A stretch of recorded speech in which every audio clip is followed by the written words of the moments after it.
ಮುಂದಿನ ತಿಂಗಳ February 2ರಂದು CM Siddaramaiah ಮುದ್ದೇಬಿಹಾಳಕ್ಕೆ ಭೇಟಿ ನೀಡಲಿದ್ದಾರೆ.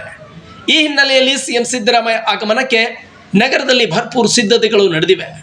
ಆದರೆ ಸಿಎಂ ಸಿದ್ದರಾಮಯ್ಯ ಹೋಗುವ ದಾರಿಯಲ್ಲಿಯೇ ಅಪಶಕುನ ಕಾದಿದೆ ಅಂತ ಸಾರ್ವಜನಿಕರು ಮಾತಾಡಿಕೊಳ್ಳುತ್ತಿದ್ದಾರೆ. ಹೌದು, ಸಿಎಂ ಸಿದ್ದರಾಮಯ್ಯ ಮುಖ್ಯಮಂತ್ರಿ ಆದ ಬಳಿಕ ಇದೇ ಮೊದಲ ಬಾರಿಗೆ ಮುದ್ದೇಬಿಹಾಳಕ್ಕೆ ಭೇಟಿ ನೀಡುತ್ತಿದ್ದಾರೆ. ಕವಡಿಮಟ್ಟಿಯಲ್ಲಿ ಸಂಗೊಳ್ಳಿ ರಾಯಣ್ಣ ಪ್ರತಿಮೆಯನ್ನು ಅನಾವರಣಗೊಳಿಸಲಿದ್ದಾರೆ. ಆದರೆ ಇವರು ತೆರಳುವ ದಾರಿಯಲ್ಲಿಯೇ ಸಿಎಂ ಸಿದ್ದರಾಮಯ್ಯ ಅವರಿಗೆ ಮುಳ್ಳುಗಳ ದರ್ಶನವಾಗಲಿದೆ ಅಂತೆ.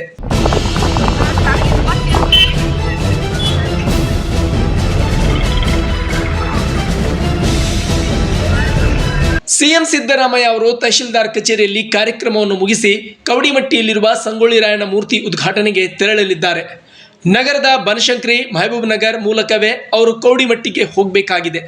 ಆದರೆ ಬನಶಂಕರಿ ಮಹಬೂಬ್ ನಗರ್ ರಸ್ತೆಯ ಡಿವೈಡರ್ಗೆ ಗ್ರಿಲ್ ಬದಲು ಇನ್ನು ಮುಳ್ಳಿನ ಕಂಟಿಗಳು ಹಾಕಿದ್ದು ಇದು ಅಪಶಕುನ ಎಂದು ಜನರು ಭಾವಿಸುತ್ತಿದ್ದಾರೆ. ಒಳ್ಳೆ ಕೆಲಸಕ್ಕೆ ಇದು ಅಪಶಕುನ ಎಂದು ಭಾವಿಸುತ್ತಿರುವ ಜನರು ಒಳ್ಳೆ ಕೆಲಸಕ್ಕೆ ಹೊರಟಿರುವ ಸಿಎಂ ಸಿದ್ದರಾಮಯ್ಯ ಅವರಿಗೂ ಮುಂದೆ ಕಂಟಕ ಎದುರಾಗಲಿದೆ ಎಂದಿದ್ದಾರೆ. ಸಾಮಾನ್ಯವಾಗಿ ಯಾರಾದರೂ ಸತ್ತರೆ ಆ ಮನೆ ಬಾಗಿಲಿಗೆ ಭಾರಿ ಮುಳ್ಳು, ದಾರಿಗೆ ಮುಳ್ಳು ಹಚ್ಚಬೇಕು ಅಂತಾರೆ. ಇನ್ನು ಒಳ್ಳೆ ಕೆಲಸ ಕಾರ್ಯಗಳಿಗೆ ಇದು ಅಪಶಕುನ ಎಂದು ಜನರು ಭಾವಿಸುತ್ತಾರೆ. ಆದರೆ ದುರಾದೃಷ್ಟ ಅಂದರೆ ಜನನಿಬಿಡ ಪ್ರದೇಶವಾದ ಬನಶಂಕರಿ ಹಾಗೂ ಮಹಬೂಬ್ ನಗರ್ ರಸ್ತೆಯ ಡಿವೈಡರ್ಗೆ ಮುಳ್ಳು ಹಚ್ಚಿದ್ದು ಬನಶಂಕರಿ ಜಾತ್ರೆಗೆ ಬರುವ ಜನರು ಯಾವ ಪುರುಷಾರ್ಥಕ್ಕೆ ಮುಳ್ಳು ಬಡಿದಿರಿ ಸ್ವಾಮಿ ಎಂದು ಅಧಿಕಾರಿಗಳಿಗೆ ಜನಪ್ರತಿನಿಧಿಗಳಿಗೆ ಪ್ರಶ್ನಿಸುತ್ತಿದ್ದಾರೆ.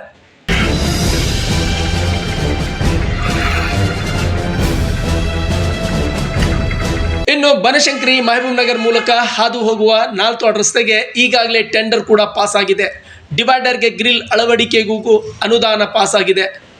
ಆದರೆ ಇನ್ನೂವರೆಗೆ ಈ ಡಿವೈಡರ್ಗೆ ಗ್ರಿಲ್ ಅಳವಡಿಸಿಲ್ಲ.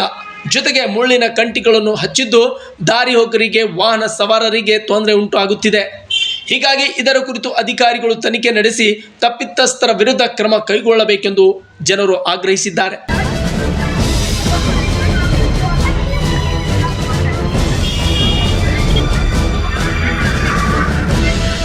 ಒಟ್ಟಿನಲ್ಲಿ ಸಿಎಂ ಸಿದ್ದರಾಮಯ್ಯ ಅವರು ಸಂಗೊಳ್ಳಿ ರಾಯಣ್ಣ ಮೂರ್ತಿ ಅನಾವರಣಕ್ಕೆ ಹೋಗುವ ದಾರಿಯಲ್ಲಿ ಮುಳ್ಳು ಇದ್ದು ಇದು ಸಿಎಂ ಸಿದ್ದರಾಮಯ್ಯ ಅವರಿಗೆ ಕಂಟಕ ಎದುರಾಗಲಿದೆ ಎಂದು ಜ್ಯೋತಿಷ್ಯರು ಭಾವಿಸುತ್ತಿದ್ದರೆ, ಇತ್ತ ವಾಸ್ತು ದಿಶೆ ಮೇಲೆ ನಂಬಿಕೆಯುಳ್ಳ ಧಾರ್ಮಿಕ ಮನೋಭಾವವುಳ್ಳ ಶಾಸಕ CS ನಾಡಗೌಡರು ಮುಳ್ಳಿನ ಕಂಟಿ ತೆಗೆಯುತ್ತಾರೋ ಅಥವಾ ಬೇರೆ ದಾರಿ ಮೂಲಕ ಸಿಎಂ ಅವರನ್ನು ಕರೆದುಕೊಂಡು ಹೋಗುತ್ತಾರೋ ಕಾದು ನೋಡಬೇಕಾಗಿದೆ.